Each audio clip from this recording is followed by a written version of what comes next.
Greg Green is recentelijk afgestudeerd aan de master van Central St. Martin's in Londen. En heeft daar heel veel aandacht gekregen en is meteen zijn mannenlabel begonnen. En het bijzondere van het werk van Greg Green is dat hij eigenlijk een heel nieuw manbeeld neerzet. Wat soms heel speelse figuren worden of bijna een architectuurachtige kwaliteit kent. Dat het een omgeving wordt in plaats van een lichaam. En dat maakt het werk van hem, denk ik, heel interessant. The piece is based around obsessive romance and the ideas of like opulence and ceremony.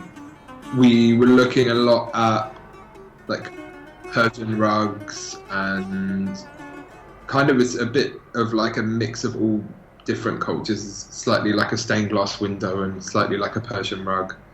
And the importance of it was that it was back to the way things used to be done and the way prints used to be made, almost in like a reaction to how digital and easily replicatable things have become in recent years. We wanted to use something that was kind of raw and natural, so we used a linen flax as the base fabric. The paint is then poured into bags, and the bags are then drawn out by hand and then folded and kind of squashed, so it's kind of like an uncontrollable decorative process. So the fabric is on a table, and then there's 4 people painting at the same time on opposite edges, do you know what I mean, face to face.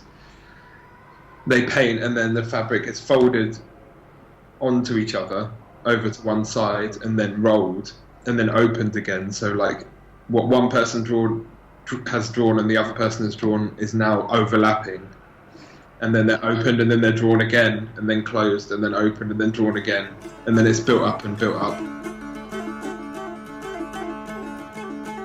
What's important about the future is that you don't know what's going to happen, and that's kind of what keeps it exciting and what allows things to develop and be pushed forward.